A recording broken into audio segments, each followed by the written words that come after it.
Call for it. Adoption of agenda, 2.1 recommendation. The council adopt the agenda as presented. Second. Discussion. All in favor? Number 3, adoption of minutes, 3.1 recommendation. The council adopt the minutes from the regular council meeting held on July 15th, 2020. Can I have a Second. Any discussion? Actually, yeah, there is one, Chris and Sandy. It doesn't say anywhere that that in-camera meeting was tabled. It wouldn't. There'd be in-camera minutes. Yeah. So all in favor? Introducing late items? None? Public hearing? None? Yes. Yeah, points. That goes with the in-camera meeting, Chris? Sorry, Northwoods. no, that would be, that was email addressed to mayor and council. Okay, so it's going to be So public? yeah, that's part of the agenda. I'd like to note though that we're not attaching it to item 8.5, the remedial action. It's a separate item. So the 8.6 is a email from Isaac over the Northwinds Hearing Center.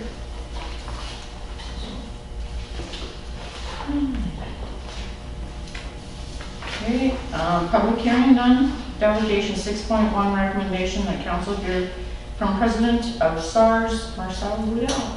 No, here. Come on up, All right, so yeah, I guess as Chris brought up in the last council meeting there, we requested that we get some space, or we can utilize some space next to the fire department in order to move our search and rescue trailer out. So if you guys look at the maps there that I provided for you, you'll see there's 2 little green dots kind of about the middle of the map. That's Dawson Creek and Poos Koopy.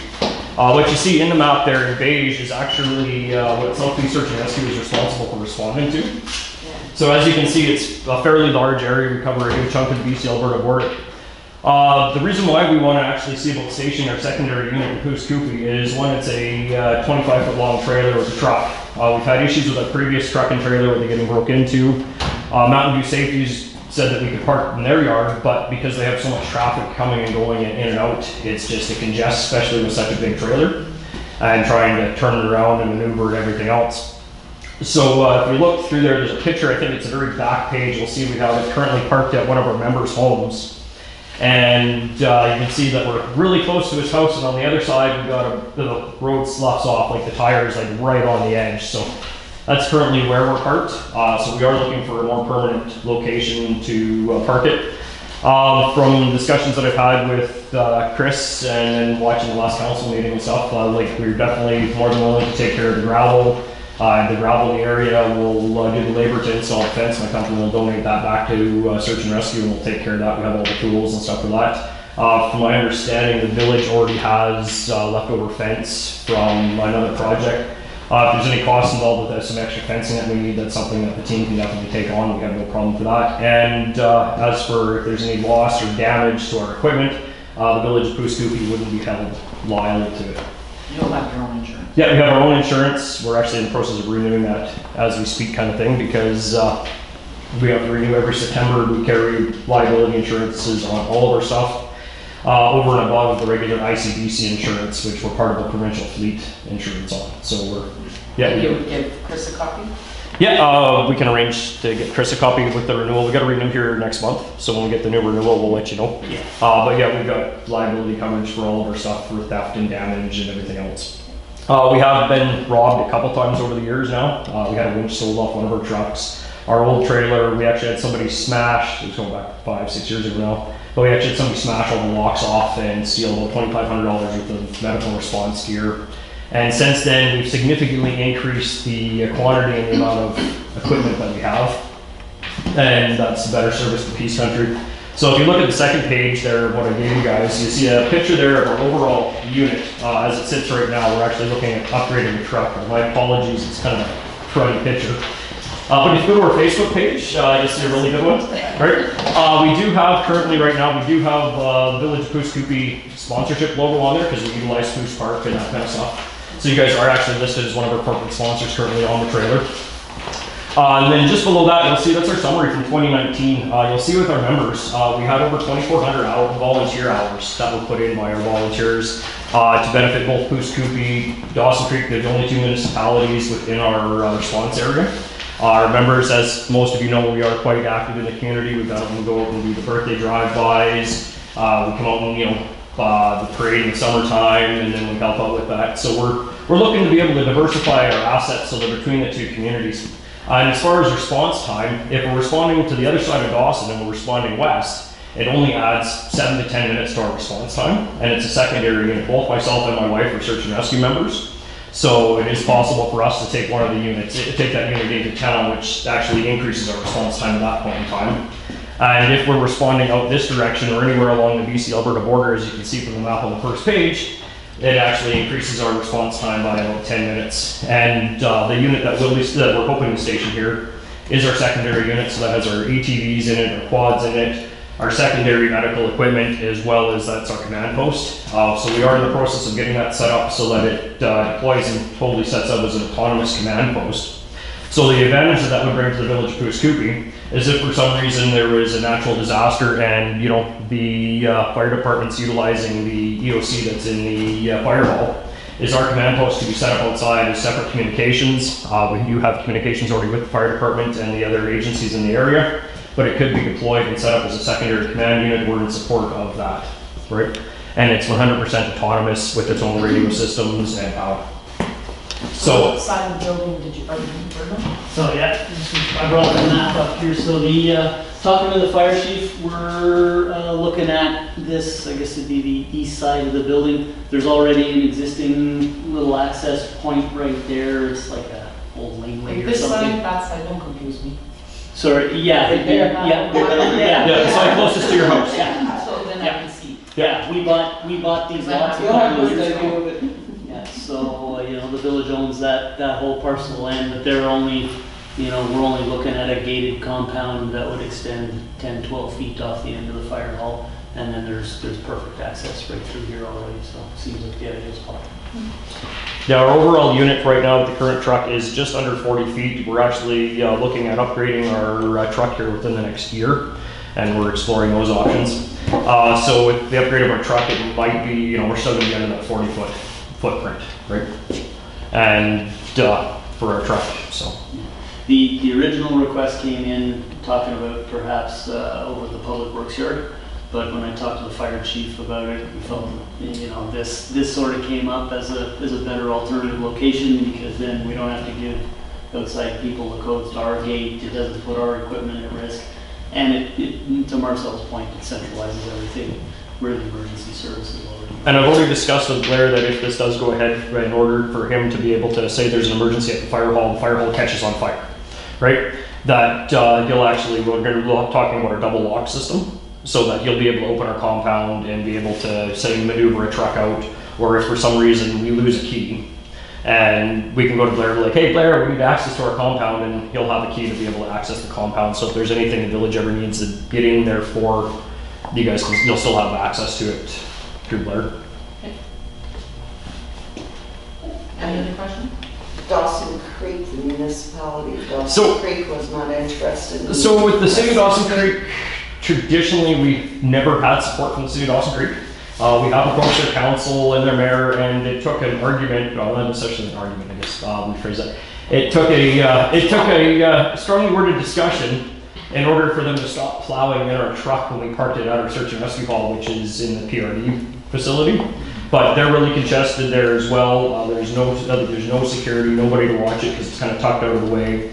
And due to COVID restrictions, we don't even have access to our fire halls, or not fire hall, but search hall. So we've been actually doing all our training down at Pouce Park for the last few months.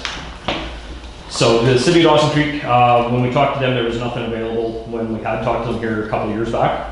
And then we even approached the PRD, and there was nothing really else for us to park our trailer on other than the space we've already got, which doesn't work with the truck and trailer setup that we have. I would like hearing the area.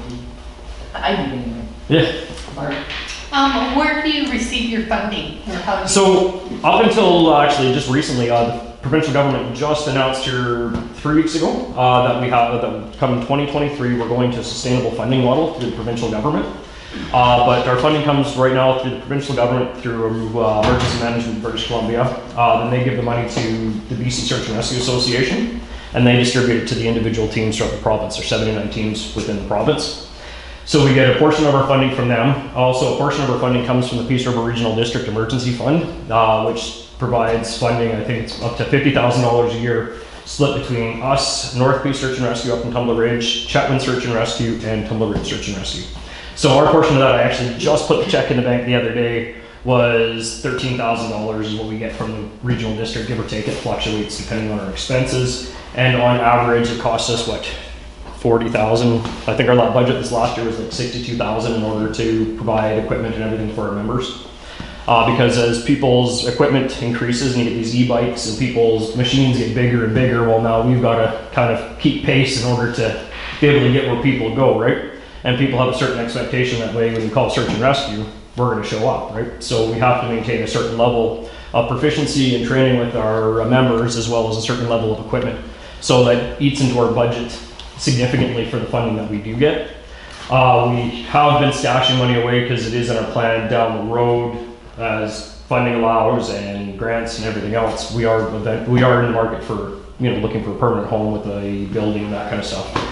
But that's have you down talked the to road. the regional district? Have you done a delegation of the regional district? We have talked to the regional district. Actually, we meet with them. Like I have the opportunity to meet with members of the regional district every year when we do our emergency service funding. So generally our requests come up through that chain of command. Oh, okay, And- you don't do an actual Yeah, delegation? and I sat down here, I think it was about 4 years ago now, 3-4 years ago, I'd sat down with one of the directors for facilities for the regional district, and they expressed that, yeah, we don't have any extra space. Right, and that's our biggest thing is we want, we've got, that trailer that's on there and the equipment in there, it's pretty close to $100,000 worth of equipment once everything's said and done. And our biggest concern is having a secure permanent home, or at least permanent for the time being home, that we can park it, we know where it's at. It's not, oh crap, is it this person's house or is it that person's house? Because as you guys know, just driving through town, our primary operator actually for that vehicle, for him to get across town to where the vehicle's stored at another member's house takes him 15 minutes. If it's a busy day for traffic, it's actually faster for him to hit the Rolla Road and come up to Coos Coopy, grab the truck and drive back than it is for him to drive across town to get the truck. Oh, wow. So it, like for adding to our response time, it actually, if it wouldn't add to our response time necessarily, if you balance it out, look at the big picture, it'd actually increase our response time and our availability of our equipment. So you would just be storing your truck here and you would be doing you have a place where you do training? And We have a room whatever. approximately about the quarter of the size of this room, and we have about 20 members. So our facility is useless to us right now, essentially with COVID, because by the time we cram everybody in there, there's no social distancing. We're all kind of snuggled up to each other. And majority of our training is done outside. That's why, as I mentioned, we've been utilizing Coos Park for our training, is because it allows us to be able to spread out and maintain social distancing for the most part without encumbering our members with big silicone masks and all the appropriate PPE for snuggled up or close to people doing training. So And your intention during winter? keep it where it's at and brush the snow off it. That's what we've done for the last forever. Yeah, About training. for training. Oh, for training, we Dress warmly. Yeah, we dress warm. Because in all honesty, we're search and rescue. We don't decide. I don't look out the window and go, oh crap, it's really rainy and cold out there. I'm sorry, I don't want to come out and help you. We don't get a choice in the matter, right? We were last year, for instance, you've all heard about that little boy George that went missing up in Mackenzie. Our team actually got called up for that for mutual aid. So we drove from, our members are actually between Dawson Creek, Coos Coopy, and outlying areas. So all our members got up that night while it was raining and, like 6 degrees outside, drove all the way to Mackenzie that night, and then searched throughout the night until 6 to 7 o'clock the next morning.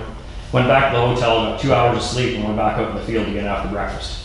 And we're searching. Our crew was actually one of our crews were the ones that actually got chased off by bears in the middle of the night. Oh, wow. So we had members that had all of that happen. The phone went off, 3 weeks later? and there was no hesitation, right? We don't choose when we go and when we don't. So Marcel, how many times a week do you guys train? So our training schedule was up to once a week. We were training for anywhere from 2 to 4 hours. Due to COVID, we've actually scaled the training back down again. So now we're meeting every 2 weeks for anywhere from 2 to 6 hours, depending on time allotments and where everybody is. Chris, what about our hall in the wintertime? The community center? It's available. I also want to say, after COVID, there's a meeting room in the library too for your group. Oh, okay. Big table and chairs and. But I don't think they'd be able to get 20 people in that meeting. Well, don't get me wrong, it's not always that we show up with 20 people that show up from a meeting. Like, we'll have anywhere from a 5 to 15 as our average. Yeah, it depends, yeah. It depends if we advertise what we're doing for training that night. Yeah. If it's fun, everybody shows up. If we have to do administrative stuff, I don't tell anybody what we're doing for training. Probably also if you. Jumping off the buildings with rope, yeah, I Right. Yeah. What's that, sorry? Council would have to discuss it, but, using the hall over there by the school, right? Yeah, no, that's definitely something we'd be interested in because, yeah, we currently don't have anything for outdoor training. In the wintertime, when it gets minus 25, minus 30 and colder, as much as I'll go out and search for somebody, I'm not necessarily going to drag my butt out to train in that weather or force anybody else to, because then we have to balance that safety factor versus, safety versus training. And we do have the ability to go to Zoom and do some administrative training if we have to. And what are the ages what age do they have to join? So Search and Rescue currently, we accept people as young as 16 years old. Can come out and start training, but they're not active in the field and they don't actually get utilized on a search until they're 19 years of age and they've completed the ground search and rescue. So we do allow members that are, like I said, 16 and 18 to come out and start training with us. In those cases, it tends to be a little more select on what training nights we bring them out on and that kind of stuff. Currently right now we have quite a few new members and members that are in training. So yeah, right now we're not doing anything super fancy or dangerous.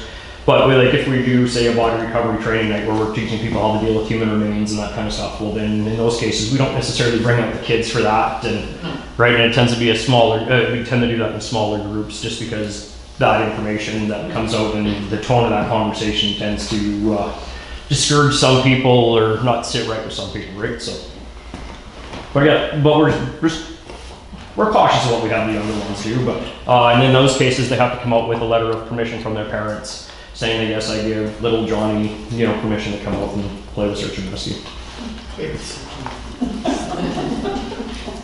Any more questions? No. Sounds good to me. Well, thank you, Marcel. All right. And we all agree that he can use that property?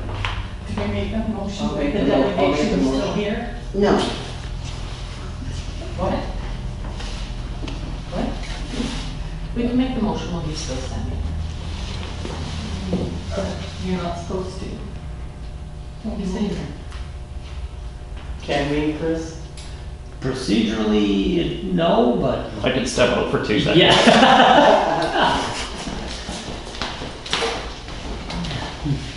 So I'll put the motion on the floor that we allow search and rescue to use the space that is, that they require, and also use the gym in the winter to do their training. I'll second. Discussion? This is only temporary, correct? Until they can be able to buy, can get it. Putting a fence up is not temporary. What if something Pardon? comes up where as a community we need to use that property? They're using it, they're just leasing it, they're not moved in there for good. So they're not leasing it, are they? No, it's like a lease, like it's just borrowing. It's temporary. Yes. Chris? Yeah, thanks, Rich. Our intent is actually to use the same agreement or the copy of the agreement that we have with the Rangers for the CCAN move back. It's pretty much got the same kind of language we're looking for in there. The whole thing seems to be developing on its own, whether by design or by brilliance, I don't know. But this corner seems to be emergency services corner. Well, it's to our advantage though as well. Absolutely, and I'm not saying anything against that. And maybe perhaps that's something that we should look into developing. you know? Adding onto the building to do all that. Well, and you could have ambulance, you could have fire, you could have search and rescue, you could have police. We already do it, please. Yeah, the cram, they could have their own building with cells where they could throw bad people in. Oh. Yeah. You have to pay for it. No, it's $54 million for the police station in there. Is that what? What we got now doesn't cost us nothing. Yeah, thanks, Your Worship. Just to sort of further those comments, maybe remind council, the previous council did instruct administration to purchase that land with the intent of using it for future fire hall emergency services expansion, so. We're such a tiny little community. We don't have industry, we don't have a lot of stuff, businesses, just a bunch of homes, that's it. I think it's a good idea, It's but it should wonderful. be under the idea that this is if our other issues come up for our village that It's temporary. they have to move, then that's always there. It's not, it's what I'm trying to say. As we know, there's no crime in Scooby. Yeah, we know. So Not in Dawson. they have their own insurance, no liability towards the village. No. Yeah. So are you like increasing the vulnerability of perhaps the fire hall by having someone come there and easy pickings here Can't get and see into what's the next? fire hall. Yeah. Not get into the fire hall. Fire hall. It's secured by the RCMP. Okay, we don't have to sign anything for this, do we? Just, It just gives us the agreement there. Chris does.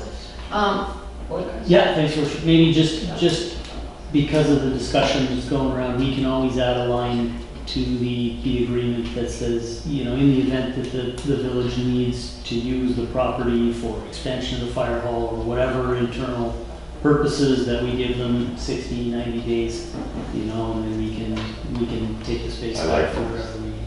Right, what's that? I like that. Shall we make that a motion? No, it's already on the table. Yes. But a motion to add that line into the agreement? You can add that in there, Sandy. Okay, motion please. Are you making that motion, Ken? Sure. Sorry, Councilor Jordan. That's fine. I'll second it. Okay. All in favor?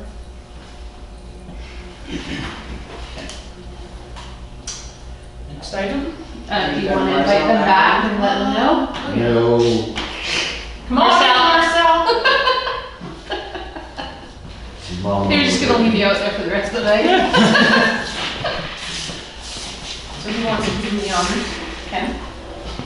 So as long as we get keys and access to all the ATVs? So if you want access to those, what you do is you just phone Blair. You get Blair to request the RCMP or go to Emergency Management UC and just request us. And no problem. Call me, tell me you want me to get lost on my way to the office in the morning. Yeah. Didn't the pump just burn down? So, I think council welcomes you guys here, you're a valued service, and we're happy to have you there.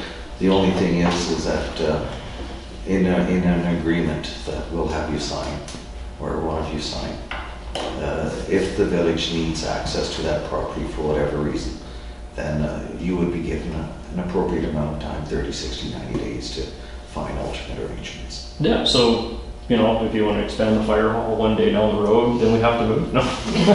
It's possible. You know, we're going to build, yeah, no, we're definitely all right with that.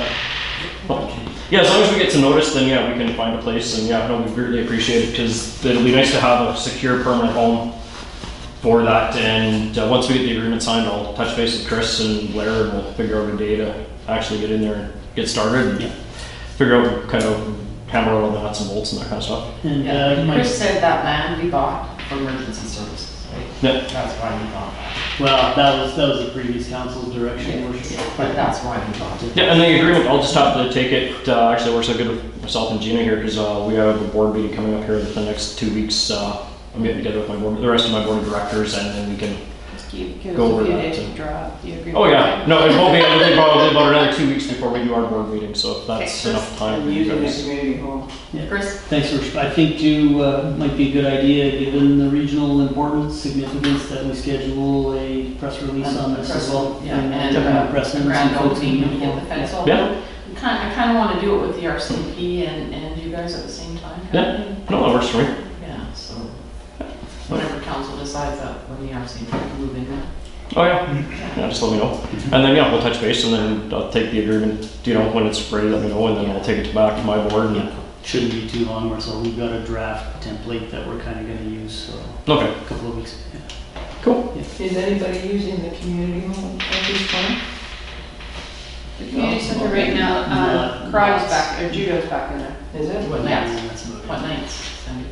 I believe he's Monday, Wednesday, Friday, but he's only from 5 to 7, I think, or 5 to 7:30. I have asked girls, but he's usually out. Yeah. So, Yeah, so it's And then- coordinated meetings. yeah. Yeah, because we don't even start training usually until 7, and our training usually starts at 7 o'clock and goes anywhere from 9 to 11 depending. And it's Thursday nights too. Yeah, that we do our training. With that option, would we be able to get like a COVID cleaning protocol that we would follow? For like when we were finished with the space? We There could is one. sanitize There's one set up and for clean the- everything up before we left? Yeah, Yeah, okay. there's one posted at the Okay. community hall. And then will we bring our own supplies for that, or is it all kind of there? Depends how. Right now, we've just got wipes down there because really judo doesn't really touch anything. They just use their own, and then the school cleans the gym themselves. So there's not a lot of area for high-touch areas other than the bathroom. We've just said, we've restricted it to 4 people in the bathroom at a time type thing. But like I said, the janitor goes and cleans up, so there's not. Well, just from our end wanting to be respectful and do what we Yeah. can to. Well, if you're using the benches, then you would just use the Lysol wipes and wipe them down and stuff like that. So it would all be there. Okay. Yeah. We'd have using table and chairs. Would you guys be using the table and chairs? Yeah, there'd be some nights that you You'll do. have to be bringing your own stuff. Okay, No, that's so not- then- that's so no then you would have problem. to Yeah. disinfect that stuff. Yeah, just bring your own disinfectant. Yeah, no, well, then yeah, anything we touch or utilize, yeah, we make sure we disinfect and Yeah. clean afterwards. Yeah, no problem. Well, thank you. All right, thank you guys very much. Yeah. All right, have a good evening. And then call me, hey, then call me about some, grant money and stuff. Okay. Okay? Jean is also our treasurer, so. Huh? Jean is also the treasurer, so. Yeah, but I know you.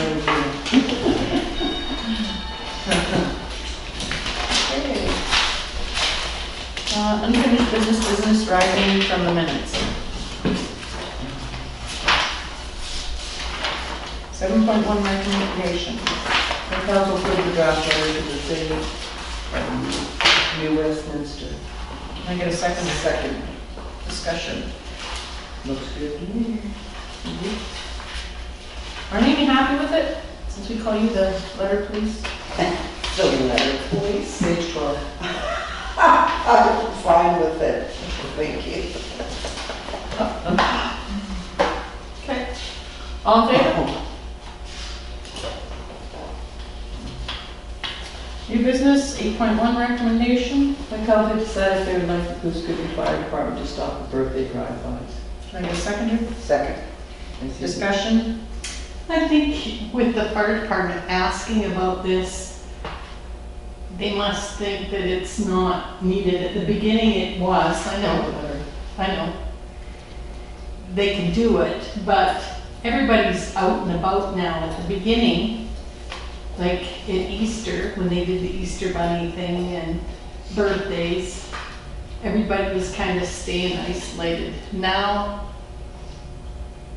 everybody's out and about. That's, Their recommendation, canceling the birthday parade.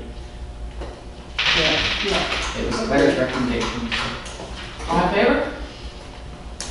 They did this on their own. Yes. did they? Yes. So it wasn't a council motion for them to do it. Yes, it was. Yeah. Yes, it was. And they emailed Sandy.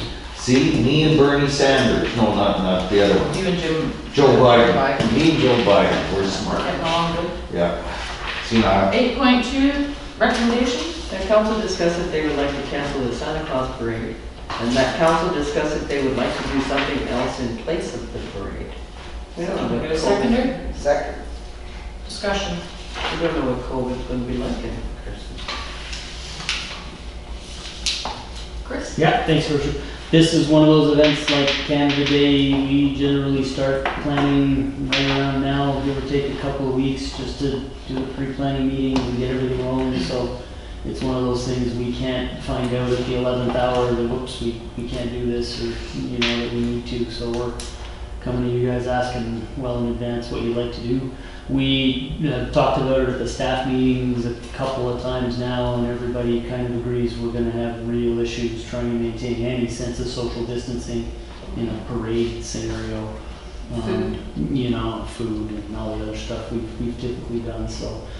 Some of the suggestions that have come up are to do a decoration, sort of candy cane lane on Main Street, or, you know, something, but that was part of the other recommendation, putting it back to you guys is, you know, A, do you wanna cancel it? And B, is there something that maybe we can look at putting together in its place? But even I was talking to Blair this morning about the concept of the candy cane lane idea, and we already don't think we have enough supplies to do. So we're probably talking about buying $10,000 of Christmas doodads to replace the parade. And how do you stop people from gathering? Yeah, that's the same, that's what I was gonna say. I would stay away from I recommend that we cancel it all. Yes. You're gonna have a tree out decorated. We do, yeah. Are you gonna have candy canes on the tree out here? We could. Yeah. So you want to put that into a motion, Ken?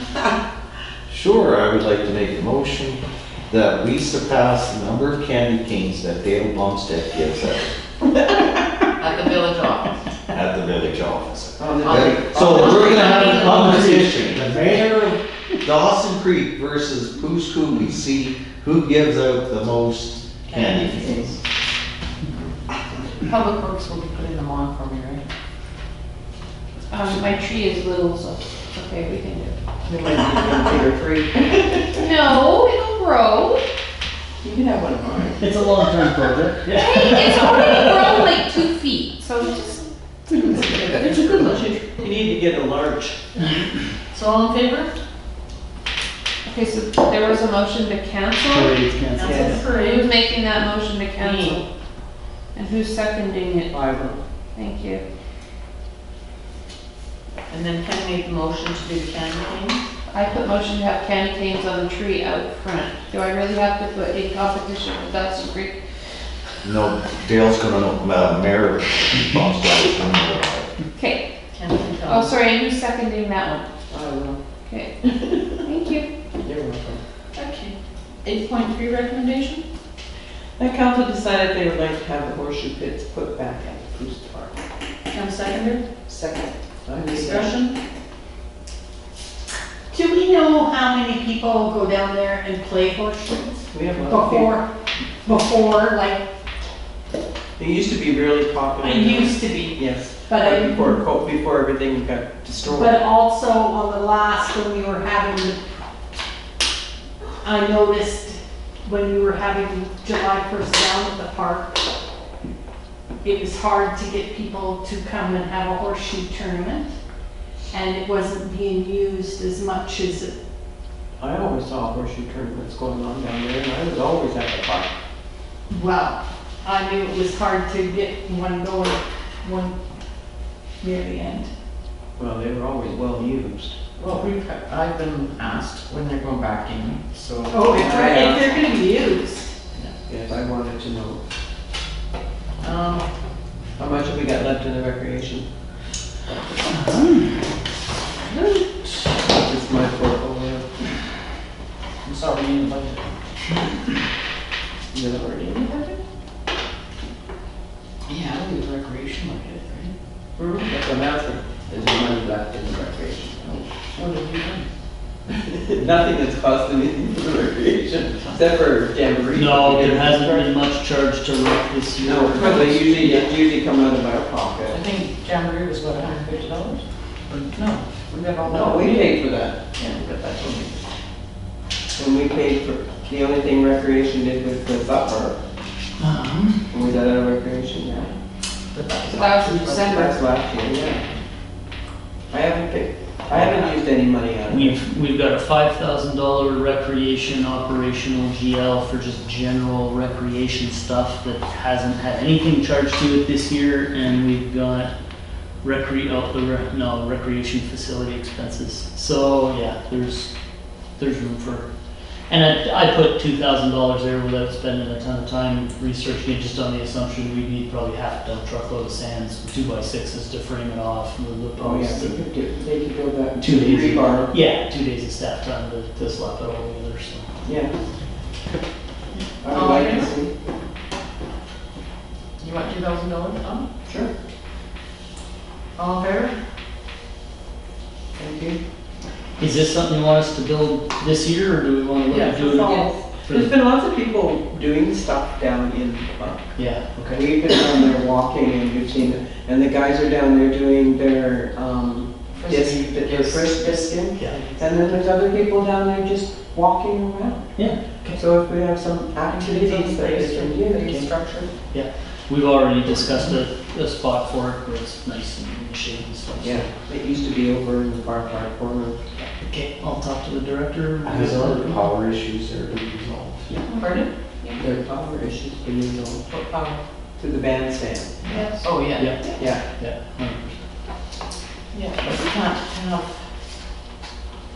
band parties down there because of lovely COVID. The community church has been using it on Yeah. Sundays, so it's been nice. 8.4 recommendation.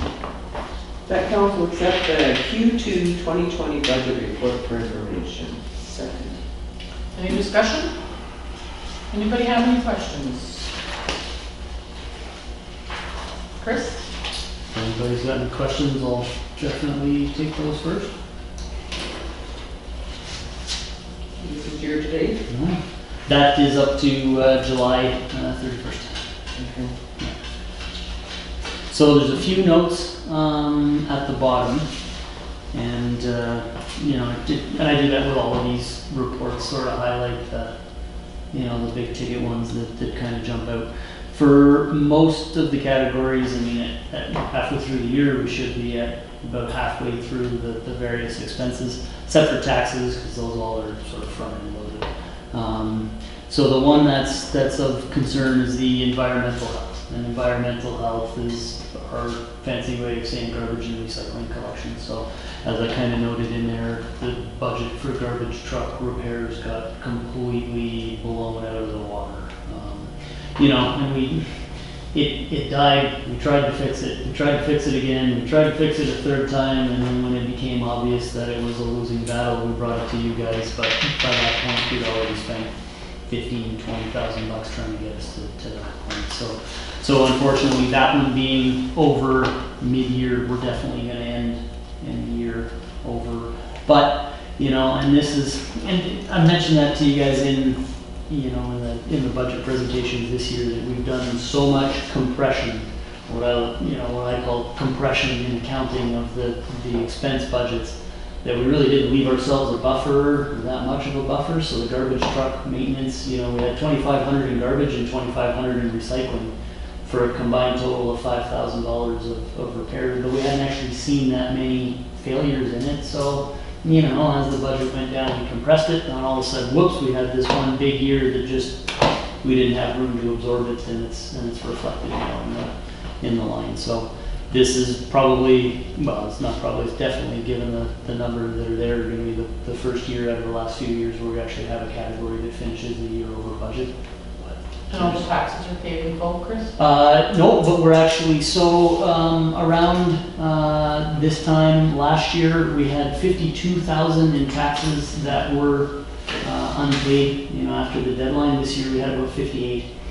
So, I'd mentioned to you guys, we were a little bit concerned that the tax unpaid, or the amount that would be transferred to arrears, would spike significantly. It actually been slightly higher than the previous year, but for the most part, it's pretty in line with the way it's been in past years. And even since then, I've overheard people coming in and paying Good. at the front. Yes, we had lots of people thanking us. Yeah.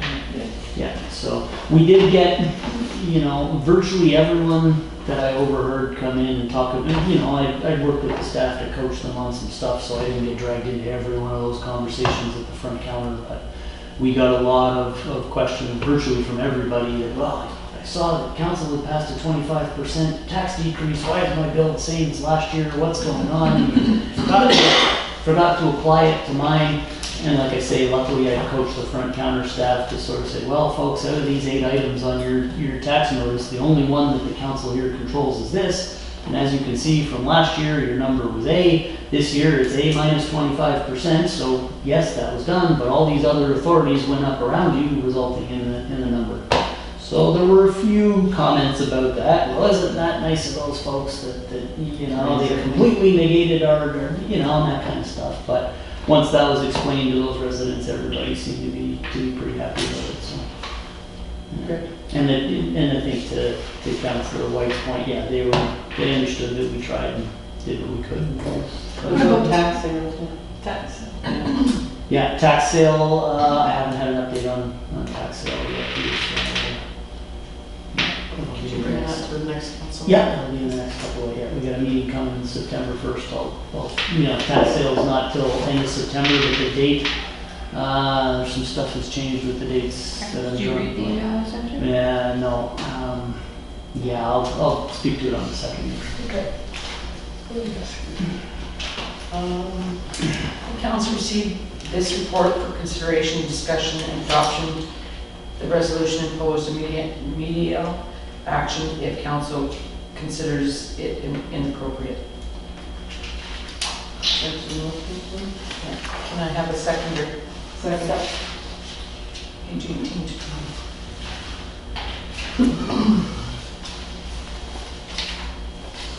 And then this also goes with it, this big package. I just wanted to try and save a tree.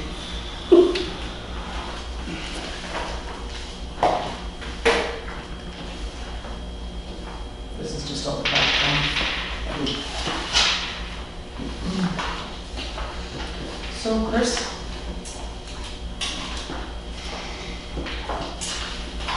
It is what it is. So, only comments, I guess, was, you know, in both the first time this was scheduled to come before council and the last time we extended an invitation to representatives of Northlands to come and attend the meeting. You know, neither of those were officially responded to. We were surprised to get the communication that's in item 8.6, but like I said at the beginning of the meeting, I'm recommending to council we consider those items as separate and distinct, because having just received that today, I have no idea whether the numbers they're presenting in there have any basis in reality. And we also don't know what their intention, and it seems somewhat timely that communication happened to hit our email inbox a few hours before the council meeting was convened here. So my recommendation to council was that we continue to go forward with the actions recommended by the legal team. And if something comes out of item 8.6, then we can easily back out of that process. But, you know, given the questionable timing and complete and utter lack of communication. Or somebody anything read the agenda? Yeah, up until this point, I think we should still proceed as planned. I have a problem because I'm looking back and I'm thinking, this isn't even our property. And I think we've done due diligence through the environment, trying to get it cleaned up. We have done everything possible to persuade, to suggest that they clean it up. We can't afford to clean it up. It's not our property. I think, who's liable? Like, if the environment comes back and says, well, look at that mess, look at, you know, whatever. We have all this documented that we tried our best to get them to clean it up. It's an eyesore. Mm-hmm. And yeah, it is, but it's not our property. And I don't want it to be our problem. The BC NDP, Ministry of Environment, doesn't give a rat's ass about poo scooping. We knocked on their door and they sent everything back and an empty hat for poos, and the citizens have poos.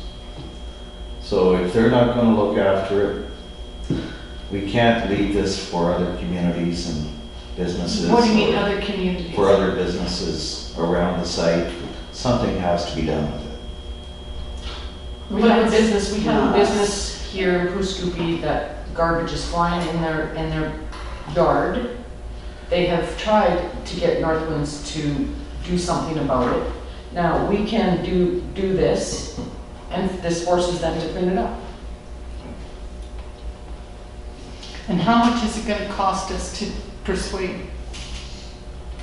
So this process doesn't necessarily force them to clean it up. We start now engaging in a formal legal process that advises them, either you guys do this like you're supposed to, or we're gonna come in and do it for you and levy the cost on you and the property. But do we want to say, we're gonna come in and we'll clean it up and you will, because They're not gonna clean it. there, and it's our nickel.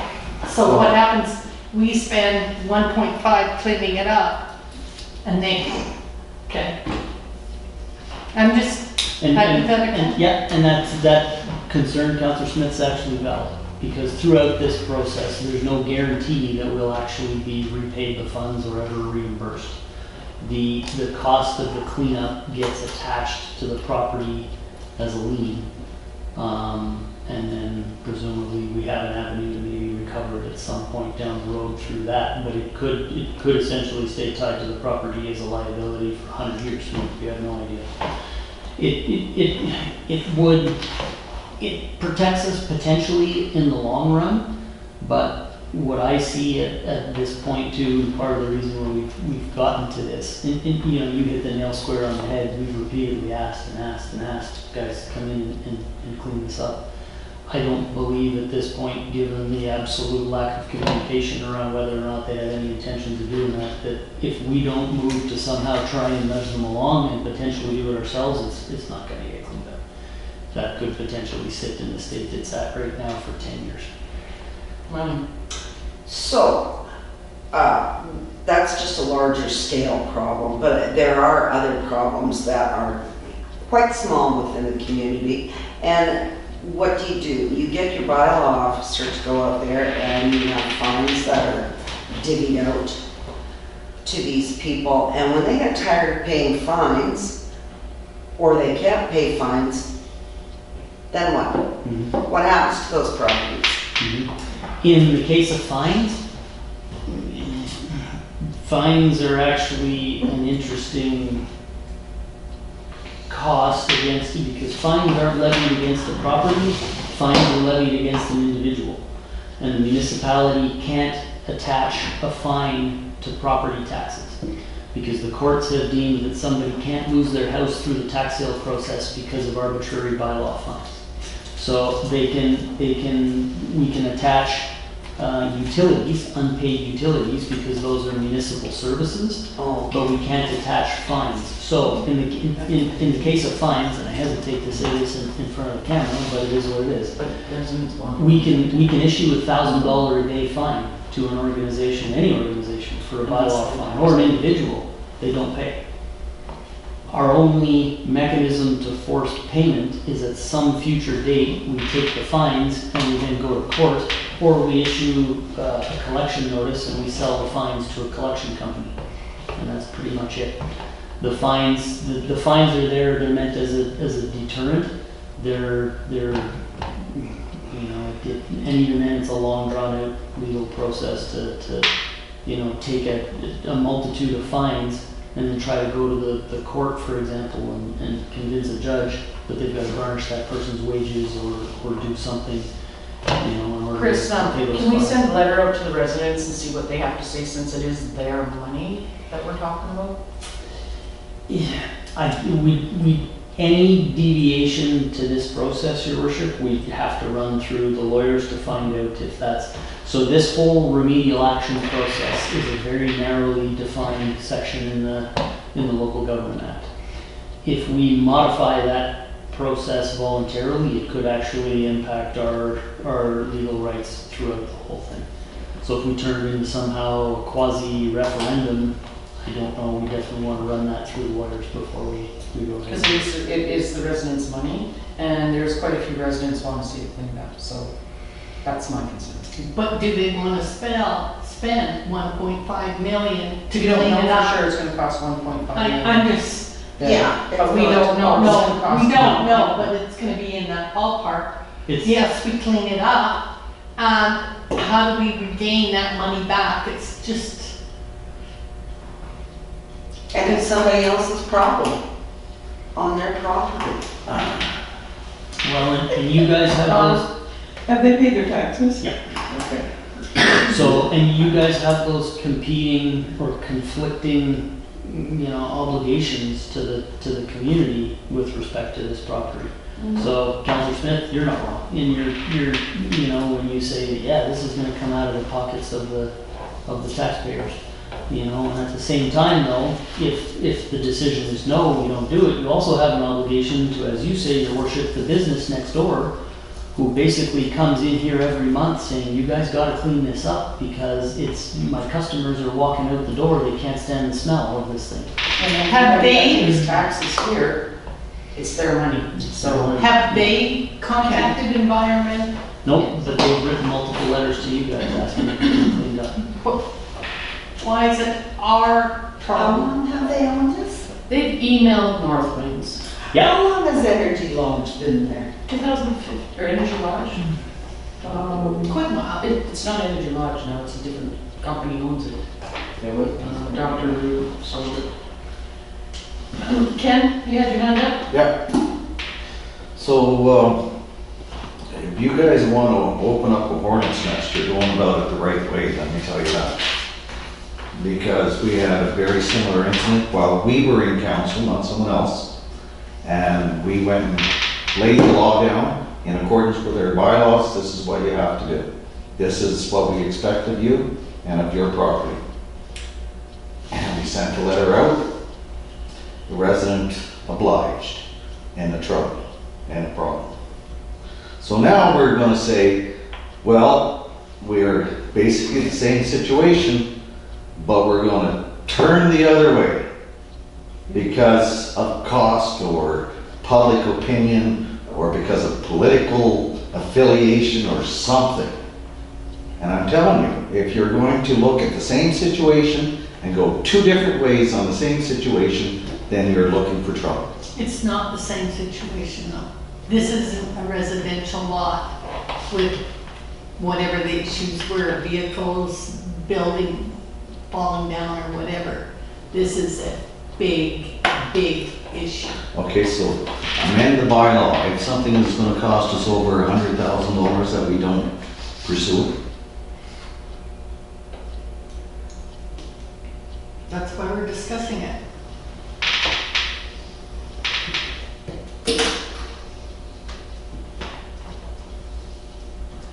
Well, I think we should clean it up. Or continue doing what we're doing here. we have to follow the legal process. Like this, all of this. Right? Again, yeah, my recommendation is that we continue to do, you know, what the lawyers have advised us to do, but I would like to just note, and maybe to put your mind at ease a little bit at this point too, Councillor Smith, council passing the motion that the legal lawyers have recommended here doesn't necessarily tie you to having to write the check tomorrow. This is the first step in the process. It's advising them that we're going down this legal road and that the end result could be X, right? This doesn't say we're approving the expense here right now and it's gonna happen. We could issue this, they could send us a letter next week saying, yeah, we reconsidered, guys, we wanna be good corporate citizens and we've changed our minds, we've got a contractor hired and we're gonna come do the right thing by Kooscoopy by the end of the fall here. We don't know. You know, I mean, the pattern of activity up until this point doesn't suggest that, but we could be pleasantly surprised. So this is again really just starting that road, that process to advise them that we're done waiting. And things need to start happening. And really, Question? All in favor? 2 opposed? Do you want them recorded? Yes, please. Yeah. 8.6, North Winds, Robinson.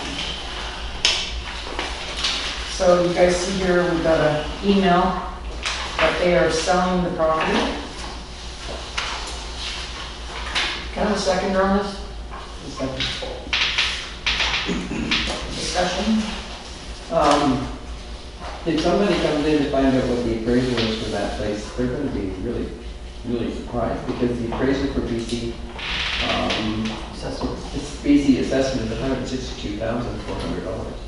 And they're saying it's 850, yeah, Chris? yeah, thanks, Your Worship. So I discussed this with the mayor prior to the meeting, and I think if council's willing to entertain this as a second option to what's going on here now, I would recommend that we write them back a letter saying, well, we've already expressed that we'd be interested in taking over the property in previous communication. We got your letter here, but we're somewhat doubtful of the values, so we'd be interested in entering into possible negotiations for a purchase upon receipt of the appraisal from a certified appraiser confirming the $850,000 value, as well as receiving the written quotation you've obtained from a certified contractor to clean the property up for $350,000. And then where is that going to be dumped? Where's the price tag of the $350,000 that it's going to cost to get it dumped? Yeah. I want to know that. So, Good question. so, and you know, that advises these folks that we're willing to Well, discuss. do you send them first? The reply to this, or the reply to this? Like, Oh, they can happen simultaneously, yeah. I like the big one. So they can choose. I like the one for BC assessment says the building is appraised at $8,400. That's a shed, that's a shop down there. The shop down there? Yeah. Oh, yeah, out the Yeah, back. garage, yeah. That's worth $8,000? That's all that's left. All in favor? Um, Any other questions, Ken? the motion is to, No, there's nothing on the floor yet, folks, and maybe I'll just step back a second. Everything I just said was only on the assumption that you guys want to actually pursue this. You can, I mean, we just passed the remedial action. We can disregard this and continue to go down. can we direct you to ask those questions in regard to this late item? Yeah, absolutely. So we know what they're thinking? Like, it's not like we're saying, Well, and to. So the motion on the floor is what we just discussed, the $350,000, the appraisal, and that one other thing.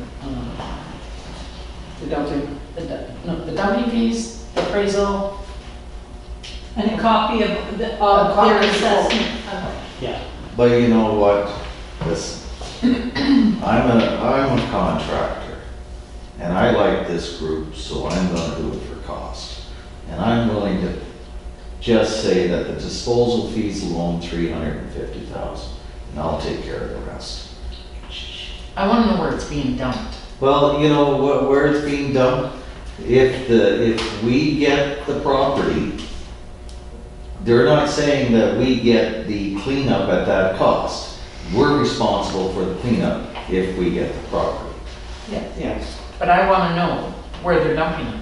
Well, you know what, this is Because if it's smoke and in the, mirrors. no, if it's dumped in the regional district area, if it's not in the dumps, if it's in some valley somewhere, that's a concern to me. I don't believe their contractor, who has an agreement with them, has any obligation to inform us of what they're going to do. So they're gonna tell you to put that in your hat and have a great day. And I'm telling you, this individual in this organization has not been upfront with us. No, Yeah. this is just numbers out of the, Well, So they're- why can't we ask those questions? Oh, by all means, ask the questions. Whistler and Dixie, they think they're gonna get $850,000. plus, and I'll tell you guys one story. But anyway, Yeah, if council wants, your worship, I can easily write an email back to the executive director and state those requests that we're willing to consider a possible offer, but we'd like confirmation of these numbers before we consider putting any pen to paper here. yes, they just asked at the regional district for support for their new building on their renovations. And I spoke and I said, ask them when they're gonna do their cleanup. Before you guys sign the letter. So, and that was last Thursday. Anyway, Can I just confirm what the motion is? So the motion is for the CAO to write a letter to them stating that we possibly consider purchasing, but first they are to provide their assessment, the dumping fees, and their appraisal. their clarification of where they get their numbers. Okay. Can I have a seconder for that, please? I'll second it. all in favor? Okay. Can we make a side bet as to their response? Maybe not on camera. Okay. Not on family, correspondence, anybody see anything? 9.1 bylaw animal control? He's Very been a- good report. Yeah, he's been a busy boy. Once again, thank him. Chris?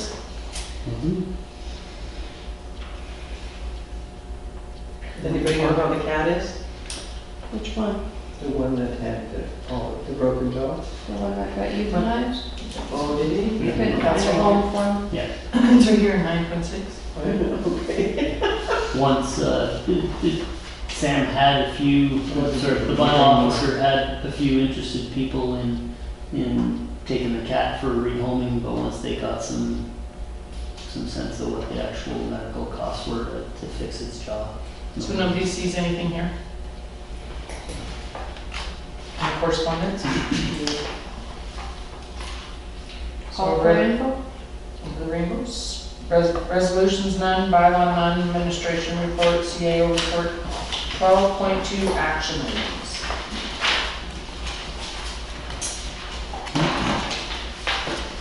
Do we have time to ask you questions? I got a couple of things I just like to mention in the CAO report as Okay. well. So, just do the page 117. So, sort of circling back to a little bit of the budget items. Two things so I reported to council the Schedule A, high level items. Inside each of those sections, we've got a couple of GL accounts that are starting to become close to the budget amount. One of them being the animal control supplies GL. We budgeted $2,500 for the year. And you guys just hit the nail square on the head. The animal control officer is very active in his role. We're already at $2,400 for that GL. So a couple of options on the floor is, it looks like the category is going to be well under or okay by the end of the year. You guys can pass an increase if you want to that GL right now, or we just let it run and we deal with it at the end of the year in the year-end report. And the other one is the cemetery maintenance budget as well. Same thing, we're within a couple of $100 there, and I would like to put some new gravel down at the cemetery. The road's in pretty rough shape, but we had $3,000 in the cemetery maintenance budget, and we were at about $2,800 as of now, and the gravel's looking close to $2,000 or $3,000. So same thing, if you guys are okay, just let me run with that. We'll fix the cemetery up and we'll just adjust the numbers. What about the name tags and stuff like that, Chris, is that done? Like putting the name tags up on the cemetery? There was old graves and stuff? Oh, the unmarked grave stuff? Is that done, Mark? No, it's not. The cemetery, is there any grants through Northern Trust or whatever? That cemetery needs a brisk the stones, the lines and that, we need, and it's not something that you can go in there and just, it has to be regularly done, especially in the old section where you have put new graves in amongst the old. It needs some TLC. We went, Maureen and I had a tour of the cemetery, and yeah, there's some issues there. Yeah. And I'm thinking, why are we just putting Band-Aids on this? Because everything has sunk, the line, it's not, it just needs some TLC, but it needs some good bucks put into it. And if we could apply for a grant and go through the whole cemetery and get the stones, whether we've got to lift them up, line them up to a string so you can, So does NJIT have any grants? there's grants. I believe there's probably grants out there too, Your Well, Worship. Barb's portfolio is NDIT is the reason why. I'm Oh, asking. yeah, okay. Yeah, there probably is, not per se for cemeteries, but they are doing infrastructure now. I believe there's a cultural grant of some type. Yes. That may apply to something to do with the cemetery. But having said that though, like all of those grants, Councillor Smith, we have to have an approved council approved project before we can apply for the grant. So Sandy and I have gone to see the cemetery, Blair and I have toured it as well. And we, I think we're probably on the same page with a lot of the stuff. It's sloughing. It's sloughing. We'd actually like to see the walkway that goes to the columbarium ripped up. That pavement is in terrible condition. We'd like to see the road and the driveway re-gravelled. We've already replaced the shed because it was rotting. That's part of the reason the budget's already high this year. We agree too that right now to delineate the rows and the lanes, all we have is the steel fence posts painted white. Certainly doesn't look very professional, but it's what we came up with, at the time. Be nice to put down some nice rows and then perhaps some proper fencing. We'd also like to put Shouldn't have Urban Systems come and see if this actually is sloughing? possibly, Spend some money into yeah, it? because there are quite a few graves in there that That are are sunk noticeably, yeah. And then the other one we sort of figured too is the back end of it, where all the excess dirt is quite unsightly. We'd like to put a privacy fence along that with an access gate. But we can hire probably 2 students in there for the whole summer, like for 2 months' work. Possibly, yeah, But if it's sloughing, yeah. we need to find another cemetery. No, not necessarily, Your Worship. We have admin assistants reaching out to the ministry right now to find out what the process is if we want to actually go back in there and level it off. Because in order to do that, we have to remove the graves, or the headstone, the base, level it off, put those back. So we've reached out to the ministry to find out if that's even permitted legislatively before we do anything with it. If it's not, then so be it. It is what it is. We can still do the other work without disturbing the graves. But if the ministry comes back and says, yeah, you guys aren't the first folks to have this issue, and here's the template, the process to remove a headstone, log it, categorize it, mark it, fill the area in, put the headstone back exactly at its place, no problem, everything's okay. All right. So, yeah. It takes regular maintenance up there to get what we want that cemetery to be looking like. And in the left-hand corner, when you first go in there, it's quite obvious that was a time when regular maintenance was being done, because the headstones are all lined up and they were moved and they were always filled in and then the headstones put back. And it's quite a nice area when you first go in there in that left-hand side. But then after that, it's just quite appalling what that cemetery looks like. Yeah, the area to the right is very uneven with a lot of, and really our maintenance program up there for the most part is trimming grass and. Yeah, and it needs to be more. So Well, we need to put that more on the budget, we need to put more on the budget.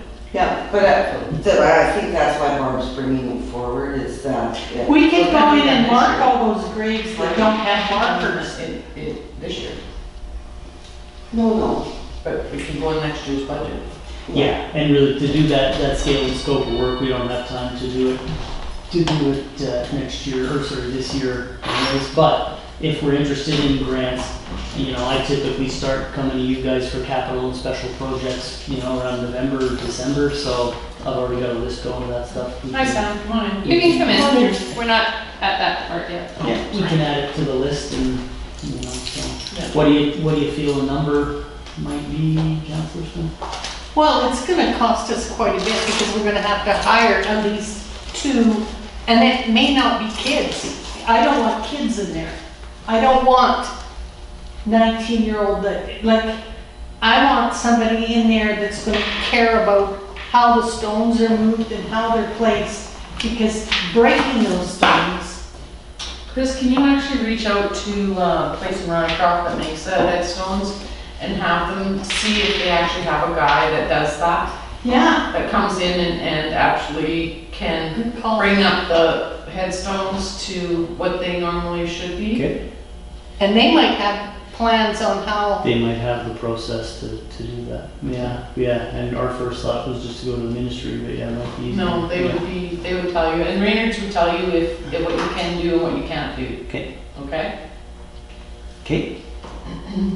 So, action items. Oh, I have still another question. Okay. Or do you want to wait to your report? sorry, I still had one more as well, Your Worship. It's kind of timely that Sam's here. The Poos Park gates, Sam's still opening and closing them mornings and evenings. Are we okay getting away from that? September. Till September? Yeah. Beginning of September September? long weekend, September that's long it. weekend? You okay with that, Sam? Yeah, Yeah, okay. most certainly. Okay, that's it for It's me. closed for winter. All And then that keeping remains? it locked or keeping it open? Huh? So then keeping it locked or keeping it Yeah, open? don't keep it closed. Yeah, that's Is it. that, everybody all in favor of that? Mm-hmm. In your CAO report, you put something down about Les not attending a meeting, a staff meeting, or whatever. Is there a reason why Les is coming to staff meetings? So we'd invited him, you know, as the primary contact for the museum. Did you invite the library? Nope. Nope. But the museum had a lot of involvement with the village for the years, so he was invited. He did come to a few of the staff meetings initially, but I'm just kind of putting that on there for record keeping purposes. I'd want like to Courtney there? So she can give the staff an update of what's happening at the library? So, do you want Courtney there? Well, I'm just wondering why Les is there and not Courtney. I thought maybe I'd missed something, or, you know what I mean? And he's not a village employee, he's an employee, so that kind of stood out at me, why he was going to an employee meeting. Mostly, I think, for to keep him informed of what's going on. Well, and initially, you know, when he was first invited, it was around the beginning of the season where some of the festivals and stuff were being planned, and you know, he was in the Canada Day meetings and that kind of stuff. So, yeah.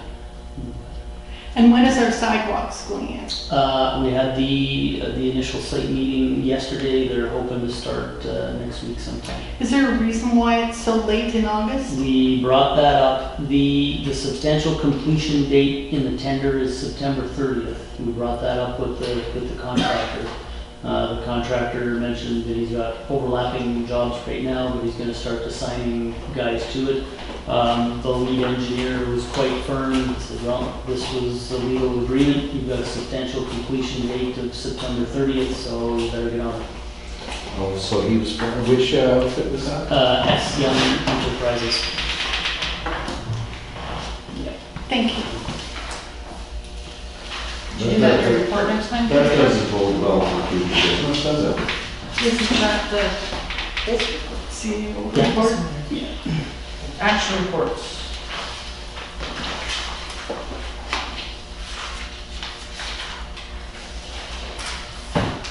It just to confirm though, the contractor did say he should be able to get it done by the substantial completion dates. Anybody see anything on the action report?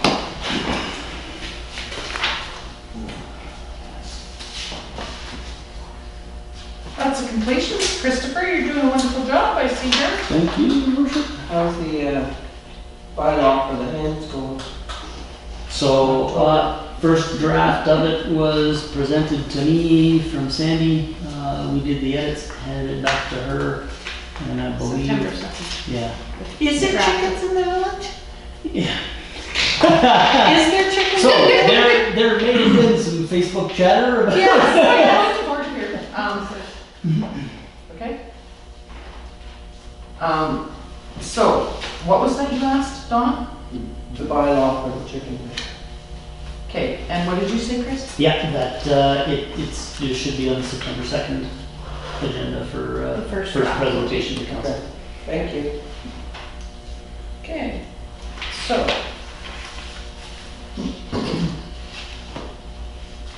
Anybody sees anything else in the capital special?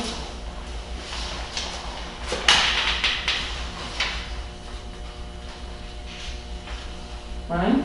The post office. The plumber had called me on my cell phone, which if I don't know the number, I don't answer it. Finally called, left a message on my landline. Oh no, I had, yes he did. Anyway, I decided that I would call back this number, found out that it was the plumber. Said he's a very busy guy. He knows what he's going to be doing over there. Well, that's interesting. And he said, I'll go over it with you, but it'll have to be when I'll just give you a call and we'll have to meet during that specific time because it'll be me on the run and we'll talk then. And I said, okay. So he was going to give me a call whenever. I happened to call me on Monday when I took my mom to Chetwood for her birthday. Well, isn't that fascinating? So I don't know when this meeting will happen. And pretty soon I'll be back at work. I just don't have time for the plumber to be there at the drop of a pin. So can I pass this on to back to the village office? I'll take it over. Okay. One more thing.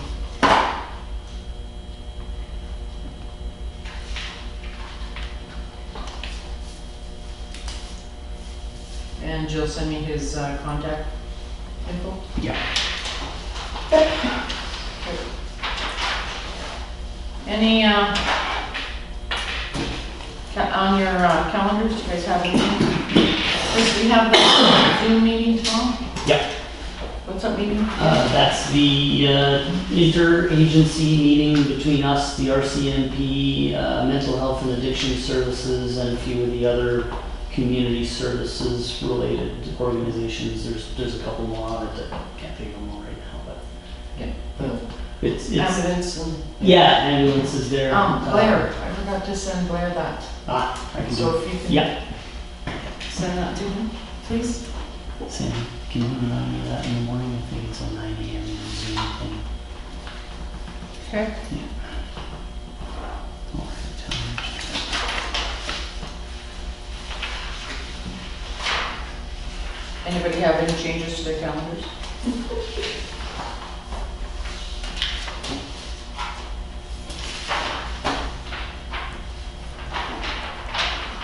What's this one, Sandy, on the 11th of September, Northeast Reg? Regional advisory meeting, that is for Councillor Smith.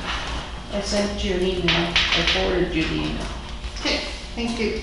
and it's a Zoom meeting. Are we doing UBCM virtually? We've gotten a few emails from them asking for meeting topics, but we've brought that to you guys a couple of times. Yeah, I think it's just best we go down there if we have any issues. Are they actually having UBCM? Not, well, not Virtual. UACM, it's a virtual, Virtual. yeah, it's titled administrative this year. Ken, you have nothing? No courtesy matters, no? No, the,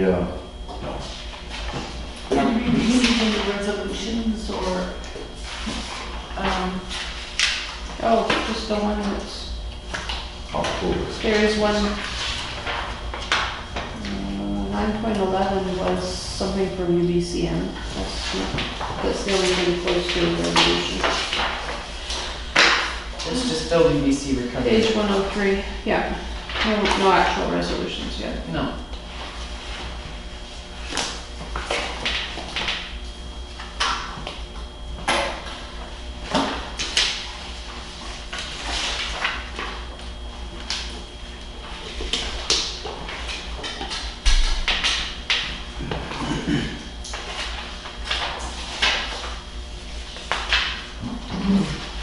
Yeah, it's just a state.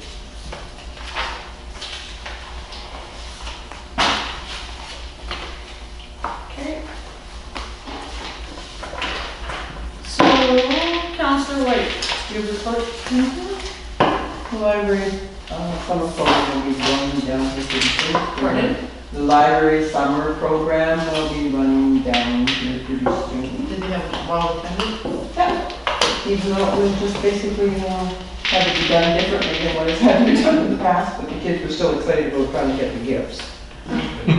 And I've been trying to paint some more hydrants, but it's been too freaking hot out. And I want to bring up about the signs on the tourist walk that are still peeling. Yeah. The one inside in front of the seniors, right, that's peeling, and I haven't had a chance to go look at the other ones yet, they're not. What's in our beautification for the signs, Chris? That one's got the best, that one's got the most sun exposure of all of them. Yeah, but if we're gonna put plexiglass over one, we might as well. Yeah, go. we should put that. There's 8 historical sites. Yeah, beautification, we're at the $5,000 budget already. What was that? So those signs go under beautification? Where We do they do go? parks and rec. Seniors Hall, that's the seniors hall. Yeah, parks and recreation. I didn't do my senior survey, so that could come out of there. Yeah, maybe. With the signs though, we generally like to take our time with them a little bit though, too. So if some of the signs are looking tattered, Councillor White, might be best to inventory those.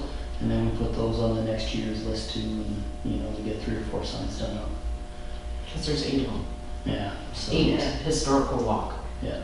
So, and I think Pauline should put that in the newspaper too, to let the new residents know.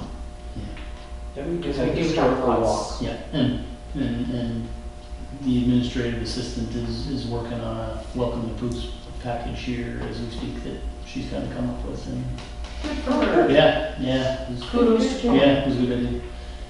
Had lots of compliments on the hydrants. Some people complaining. Huh? Some people complaining. I know. Hydrants are not supposed to be. Isn't it illegal? We already Yeah. looked into that part. Yeah, okay. Anything else, Dawn? I can't think of it.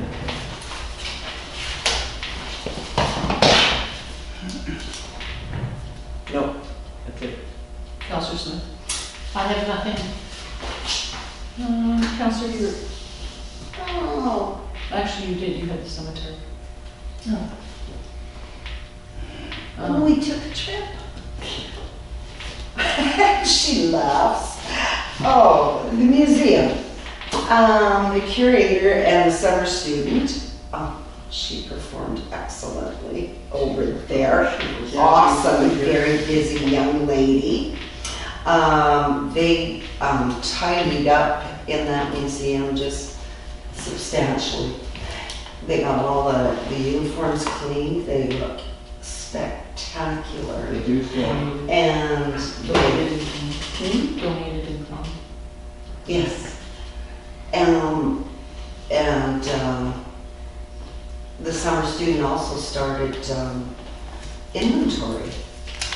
So they have That's been a a long time. beginning, yes, and she did her own investigating on how to accomplish this, and Well, her mom probably told her how to do it. no, she called Dawson Creek. Somebody at Dawson Creek had helped her out with that. Who's With this? how it So started. she's not scared of. Yeah, her mom used to be the principal. Girls Oh. that age are terrified. She was absolutely incredible. Is she interested for next year? I think it was Jan as long as she was on. And she does want to stay in this area. Just love that. Another thing, the curator went out to that old cemetery too on 49, with permission, of course. Him and his granddaughter, and they started a little cleanup project of that cemetery. And getting rid of the anthills. The anthills were hip high. So the village should actually be writing a letter to the city of Dawson Creek, because the city of Dawson Creek is supposed to be taking care of that. Well, it's a difficult place to get to. The road. They have staff.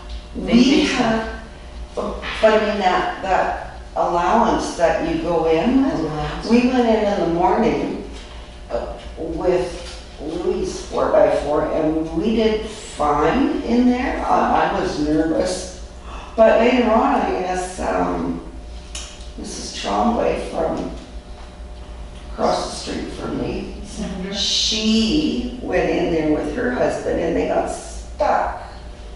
So, After a rain, probably. no, it hadn't rained, but there's these big holes with water in there, and it's pretty. I wouldn't go in there with a regular vehicle. But that's why the I city of wouldn't. Dawson Creek have their own vehicles to do it. It's Yeah. their responsibility to take I care wonder of if it. they didn't The bother. road, That's their cemetery. Probably their staff doesn't even know it exists. That's what I was That's their wondering. cemetery. I was wondering. It's listed on their website. oh, I know, but because it was, Then we should all send in letters that, This is good, it's prosody, it looks disgusting. well, when Mrs. Trombley was speaking to me, she wanted to find out where where her father-in-law's grandmother was, and she's in that cemetery. The actual graves have got markers on them, but they're not named. Yeah, which is unfortunate. we don't just have to go by we the don't know pictures who's down and- there, we don't know who's down there. Well, the regional district will have a map of who's down there. Where they are. They have In a there. thing on the They have side, a plaque to say who's in there, but you just don't. but you don't Well, they know have where. They should have a map like they do ours. Yeah, What's there? but I think the curator wanted to have it cleaned up so that he could have people, he could direct people to go in there if they wanted to see an original. But the road, But the road you is. don't want to recommend anybody to go through there. Is the big, No, but he does want it taken care of. And it is something that he would be looking forward to directing people to go in there. And to local history too, because I guess that was the original pass to get over the river. Yeah, and he used to have some kind of cable and bucket system, which was really interesting. And where the original Catholic Church was. Yeah. So it was a very nice hike for all of us, and I'm glad that the curator is interested, and there are other people that are too. I just think it's absolutely amazing. And that's about it. Okay. Thank you. Ken Drover? Did you participate in that PRD meeting? You did? Which one? The, with solid waste. The lovely 3.5 hour meeting? That's the one? You went on behalf of Ken? Yes. No, I went on it for Blair. Oh. He owes me 3 hours of my life back. And After sitting in there with. good luck on that one. Good. The, I had confirmed attendance at the meeting and had received a call the day previous, And I assured them that I would be there, but something came up at work and I just had to. Did you let them know you weren't coming? Well, I phoned Chris and asked Chris, or emailed Chris and asked Chris if someone could take my place. And you did? Nope, the corporate officer was already attending that meeting at the director of public works request. You did for both of them. Double duty. Double here. So they owe you, What was it, 6 hours. They owe me 6 hours now of my life back. how many bottles of wine was that going to take? At least 6. 1 per hour. I heard rumor, and I'm inclined to believe it, but I gotta be careful because I'm not 100% convinced as to whom it might be referring to. But it was with regards to a very nice accountant, and which did render some fantastic assistance to our food bank. And in the process, our food bank now has a business number, and our food bank has a charitable license number. Oh, is she BC registry? Because you have to be registered with CRA and you also have to be BC registered. Yeah, so the account, can you answer that? I'm not speaking about any client. All right, so I don't know if it's you or not, so that's So you okay. need to be So anyway, the bonus of that is anyone who has provided a donation to the food bank in 2020 is now eligible for a charitable receipt. So that's fantastic. Oh, and you know what? These guys, Sue Grit is just an angel. I have a tremendous amount of respect for this person and a giving person to the community, and her heart is truly I think actually we should nominate her for citizen. Citizen of the year. They've had citizen of the year since me.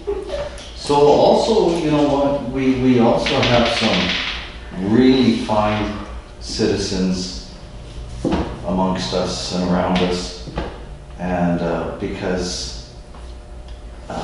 one couple had I don't know if it's a garage sale or if they were selling some items for donations, and they put it out there. Sorry? That was Gary Bart Caldwell.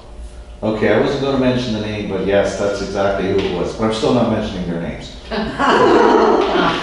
And above that, they matched what they received. So a total there of over almost $1,700 was donated to the food bank by the Caldwells. And you know what? Way to go, right? Way to go. That's fantastic. He left his window down this much. I'm sorry? He left his window down this much. And Yeah, people have money in the window. So that's, Are they busier than normal because of COVID, the food bank, or are they, is there any, are they busy because of the COVID, or? There's a staying average between 6 and 12, and sometimes there was only like a couple of people, so there's no constant number there, every day. But they never turned anybody away. They never. And you know what? They've been able to, with some of the financial assistance that they've received, they've been able to provide some beyond canned goods, some fresh produce and fruits and stuff like that. So it's absolutely fantastic. They also received a $1,000 donation from Prince George, from out of Prince George, and it's from a union group, and I'm thinking it has some affiliation with the school and the support staff, but I may or may not know the individual behind that. And if I do, thank you so very much. All right, and what else? They're keeping up with demand. So yeah, the people go there and they're all following, yeah, my notes are scribbled all over the place. They follow the COVID protocol, they come in, they get masks and hand sanitizer to use when they're in the facility. Fantastic, well done, thank you very much. My report is, when do you guys want to open up the RCMP office? When it's convenient. As soon as possible. It's done, and Damon just wants a date. And I said, well, I'll have to wait till I talk to council. Ken's the only one that's employed. It's what? Well, employed, you're the boss, so I'm assuming Ken's employed. I'm fine with any time. Yes, So like for a grand opening is like yes. Anytime? anytime. I'm What is the teaching time? Thursday, Friday and Monday. Monday next week. I mean, So, when are you teaching? Thursday, Friday and Monday. So that's, I'll be here you'll be here? for Thursday. So 27th, Friday. 30th? I'll be here for Friday. So, the 25th of August? No, that's Friday, isn't it? That's Tuesday. It's Tuesday. Oh, perfect. Yeah. what time? I don't know, that's what I'm asking you guys. Don't forget that. Well, it's a good time for you. August August 25th, what time? I mean, 25th. I'm available. Afternoon, Chris, do you think? 1 o'clock? Whatever works for you guys, I'm on vacation that week, yours. No, but for Damon would be probably that, eh? I can reach out to him and find out, yeah. At 1 p.m. So, Bring his red surge. we're gonna have a grand opening of the police station here in Bruce. We're having a ribbon cutting? Yeah. So Now- what if we did it on Friday, Okay. right? What if, I'm just saying, what if we did it on Friday? And then we could get Chris put into jail and we would have to bail him out. No, he's here on Friday. And we could set a certain amount before he's bailed out, or else he couldn't go on holidays. We're not going to post that we're doing this grand opening, we're just gonna come do it and then the media be here and let everybody know after. Yeah. Okay. 21st. Well, no. Tuesday on the 21st? 21st. Or on YouTube. 28th? I don't know, he wants Friday. Oh, no. Whatever. 25th. 25th. 25th? 25th at 1 p.m. Okay. Okay, that's all I have to say. My girlfriend. Good job. Okay. That isn't me, that's her. What? What? I just said good job. No, I'm looking at, Marlene? Camera. yes. As per section 91 of the community charter. See labor relations or other employee relations. Second. Can I have a seconder? Second. Thank you.